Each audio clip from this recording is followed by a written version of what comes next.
अनेक लोक आहेत साधू महाराजांकडे जातात. आता अनेक लोक मोठे मोठे किती वर्षाला जेलमध्ये आहेत महाराज, त्यांच्या मागे तर लाखो ते कोटीमध्ये लोक होते. मग त्यांना सगळ्यांना काही जेलमध्ये टाकता येत नाही. खरात खरा ढोंगी माणूस होता. या संदर्भामध्ये महिना 2 महिन्यापूर्वी पण मी पोलिसांची चर्चा केलेली होती. आमचे CP आहेत त्यांच्याशी 2-4-6 महिन्यापूर्वी मी चर्चा केलेली होती की बाबा असं असं ऐकायला येतं आहे, असंच आहे. पण योग्य वेळ आली आणि त्यांना आता ताब्यात घेतलेलं आहे. अनेक त्यांच्या सगळ्या लीला आता बाहेर येत आहेत.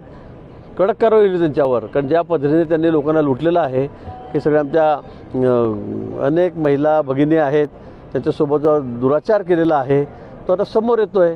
मला वाटतं त्याची शिक्षा त्यांना नक्की मिळेल आणि मोठी मिळेल. आगामी काळात आणखीन असं काय व्हायरल किंवा आणखीन काय व्हिडिओ येणार आहेत का, किंवा आपल्याकडे आणखीन काय माहिती आहे का तशी? माझ्याकडे कुठली माहिती अशी नाही, पण मला 1-2 गोष्टी ज्या कळाल्या त्या मी ज्या बघितल्या त्या त्यावर मी पोलिसांकडे तक्रारही केलेली होती. त्यांना सांगितलेलंही होतं की बाबा असं असं चाललेलं आहे, हा माणूस एवढा सगळ्या हाय प्रोफाईल आहे, याला ताब्यात घेतला पाहिजे आणि त्या पद्धतीने सगळं ते झालेलं आहे. माननीय मुख्यमंत्री महोदय ते गृहमंत्री ते स्वतः त्याचे बारकाईने लक्ष घालत आहेत. पण अशा अनेक गोष्टी आहेत, असे ढोंगी लोक भरपूर आहेत की जे अशा पद्धतीने काही ना काही सगळे धंदे करत असतात आणि त्यातला हा फार हाय प्रोफाईल होता आणि तो आता बरोबर ताब्यामध्ये आलेला आहे. त्याच्यावर खूप कडक कारवाई होईल.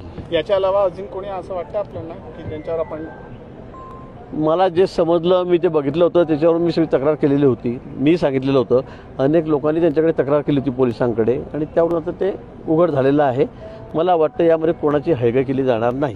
कोणाची म्हणजे जो त्यातला कल्पित आहे हा माणूस जसं काहीतरी खोट्या नाट्या गोष्टी करून लोकांना फसवून काहीतरी अतिशय म्हणजे